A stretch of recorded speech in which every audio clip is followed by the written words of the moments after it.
welcome back to my channel. I decided to do this video in English because I've been trying to film videos in Spanish and put subtitles on them, but it's been proving to be really hard because it takes such a long time. Like a 15-minute video takes about, I don't know, 3-4 hours or more, and since YouTube is not my job, I can't really justify spending so much time when I have to do some more stuff. So I thought maybe recording it twice, like in English and in Spanish, would be faster, even editing the video and everything, but let's see. Let's hope so. But yeah, I get a few comments from people that speak English and like my videos, and that's very important to me. Even if there's less people speaking English that follow my channel, I want to do some videos from time to time for you guys.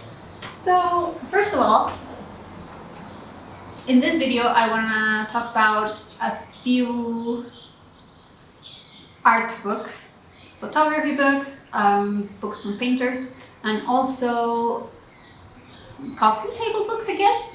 I looked up what a coffee table book actually was. In the Oxford Dictionary it says that it has to be expensive. It says, it's a large, expensive, lavishly illustrated book, especially one intended for casual reading. So I guess some of them can qualify in that category. But anyway, the first one is, oh, and I also wanted to mention that I have 2 other videos where they're also in English, where I recommend 5 graphic novels in one and 7 graphic novels in the other one. I'll leave the links down in the description box. And yeah, none of these are graphic novels. They're just books that inspire me. They're visual and they're art themed. But yeah, maybe they'll inspire you. And I think they're always a good gift and a good thing to live through if you're feeling uninspired or anxious, or you want inspiration that doesn't come from the usual stuff you see every day. Like for example, I don't really like to take inspiration sometimes from other illustrators, so I think it's really good to take it from photographs or for things that inspire me that are different. So the first one is this book. This one is from Taschen and it's Karl Blossfeldt, who is a German photographer. He was born in the mid-19th century and he died in the 1930s. And he is pretty handsome. I would 100% marry Mr. Blossfeldt. And he is famous for taking nature photographs that are super textured and well assembled. They have beautiful composition, and he either arranges the plants to look this way or looks for geometric patterns in the plants themselves. He used to have his own, what's it called? A greenhouse at his house, and he loved plants. He was also an artist who did different things. He painted, he made drawings, but I haven't been able to find anything but his photographs. But his photographs are super inspiring. I would love to have them hanging around all over my house, and they actually inspire me very much to draw. He handles light and darkness masterfully. Yeah, he's one of my favorite photographers. This is such a great book because I have another book with his photographs, but it's way smaller. And I think this is a very good size because you can see the photographs in great detail. And yeah, I can't recommend it enough. And yeah, first book. The second book is this book by Sophie Milenovich. It's called Kimonos, and it's basically that. The cover is made out of fabric, and the editorial design of this book is half of the inspiration for me. Like it totally inspires me. I love the typographies they choose, the graphic design elements. What are you doing? Stop. Joey. If you don't know him yet, this is Zoe. He always likes to be the center of attention, as you can tell. Okay. And I also get a lot of inspiration from the kimonos itself, obviously. I actually think kimonos are one of the greatest things to see when I want to look for color palettes, and also I love how they mix patterns.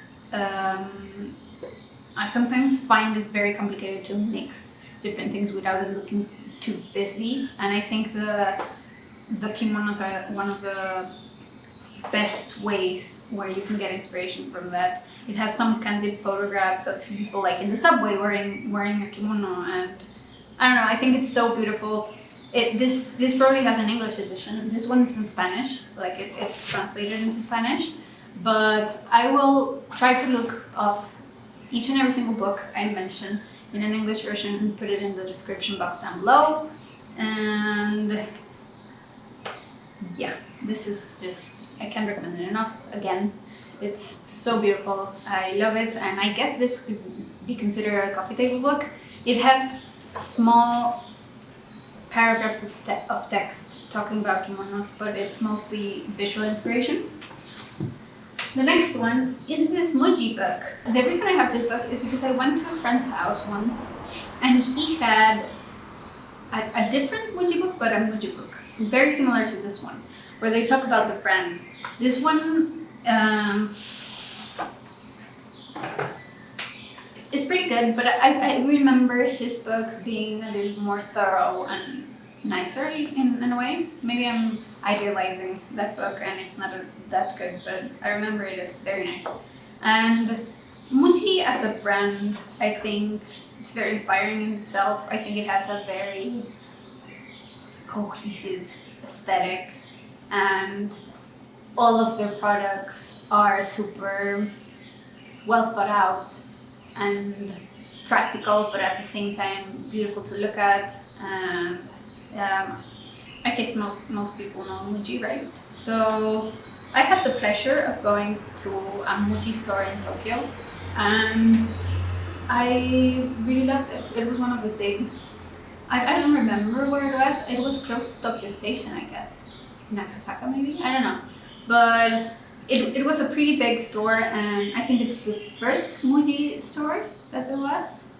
Sorry if I'm remembering this correctly, but it has 3 floors.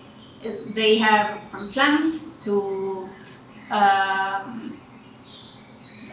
coffee place in the middle, stationery, books. I loved the book section, to outerwear and like clothes in general, and it was beautiful. I want everything. I want everything in my house to be from Moji, honestly. But what's interesting about this book is it has publicity, like photographs from the 80s, but I don't know where it is. Like the chairs, the different ones they had, you can really tell what they wanted to go for. It has such inspiring photography, and I don't know, like seeing this makes me want to streamline different designs. It makes me very inspired when I read it. I really like this book. I'm always trying to look for the other book because I remember it as being a little bit better. But the book in itself, it's pretty nice. I like this edition, and I like that it comes with this box. These are, I would say, the classic Muji colors, so that's pretty good. And it looks really good lying around like this in your coffee table, maybe. I don't have a coffee table. I would love to have a coffee table though. Another book I wanted to mention, it's actually not this book in particular, but any book about John Singer Sargent. If you don't know who John Singer Sargent is, he is a painter. He mainly is known for his portraits. He was born in Italy, I believe, but his parents were American, and he traveled a lot, and he actually knew some of the presidents of America. And he's pretty famous for doing portraits from high society people and like rich people and famous people. That's the main thing John Singer Sargent is known for. But I actually find all of his paintings to be incredible, amazing. He's so talented and has such a beautiful way of painting. I had the fortune of seeing an exhibition of his in Stockholm when I was studying, and they actually had a few portraits that they don't have in this book that I have. He painted some of his contemporary, like his friends and other painters like Monet and who else? Van Rodin, and I don't know. I think some of his most moving work is not the work he's known for. Like, for example, he had a very moving, huge picture of the soldiers in World War I. He was also born in, like, I think mid-19th century, the same as Karl Blossfeldt, and he died in the 1920s. And yeah, I think everything he does, the colors he uses, the way his style progressed over the decades, he's just endlessly inspiring. I love everything he does. And unfortunately, I only have this tiny book. It's a really good book because I usually choose the books to be like this, so you can have a full page with the image. I don't like when they have small images and the text in between, because I find it very frustrating to see the super tiny small images. This one does a really good job of that and has the text separate from the pictures. But I would love to own like a bigger book because I think you can appreciate his work better. But any book by John Singer Sargent, I would totally recommend. I love his work. And finally, the final book I want to show is this book by Andy Warhol. It's called Andy Warhol Drawings, and I think I didn't mention where this book was from. This book is by Sandra 40, and it's by it's from a publishing house called Taj, like T-A-J, Taj Books International. It's in North Carolina, USA. I'll try to look it up and put it in the description box. And yes, this one is from Chronicle books.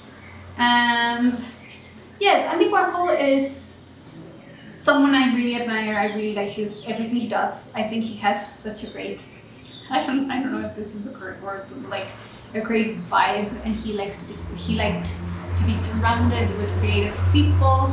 And I think he was such like an artist at heart. Like everything he did was very artistic and creative, and he had such vitality. I really like everything he does.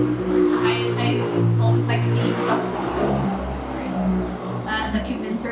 documentaries where you can see him, and I think he's most famous for his big artwork like the Marilyn Monroe pictures or the Campbell soup painting. And to be honest, the first time I saw the Campbell soup painting in real life, I was shocked. I was super surprised.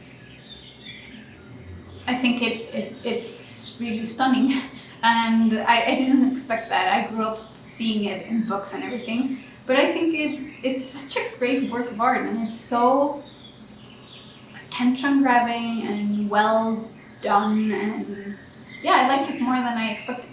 But something that I never hear about are his simple drawings.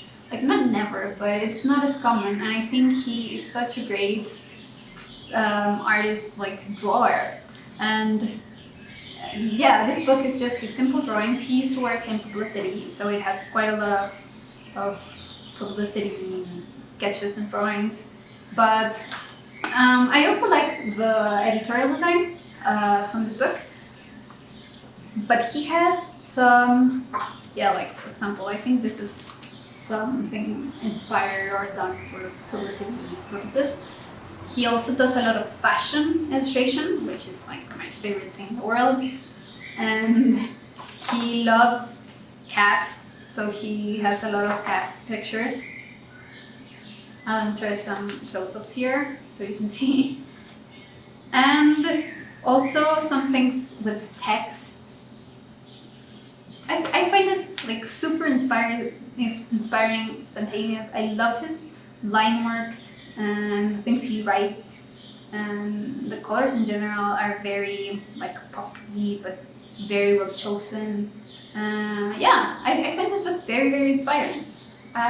It's super simple, super nice, a great gift if you want to gift someone something special. He has his botanical collection drawings, and yes, basically I recommend this book a lot. And it's small but not super small. It has a nice size, I believe. And yes, those are my 5 art book recommendations. I hope you saw something you like, or something new. I would love to hear your recommendations if you have any in the comments. I've been trying to upload at least 1 video a week. I try to subtitle everything, even if it takes a long time. I aspire for all my videos to have subtitles and everyone that speaks English to be able to see them, but if not, there are a lot of past videos that I've done in English in the channel, so please check everything out and subscribe to my channel and give it a thumbs up if you enjoyed it. And thank you so much for spending your time with me. Let me know if you liked it, and what else would you like to see in my channel. And yes, I hope you have a lovely day wherever you are, or night. And yeah, see you soon. Bye!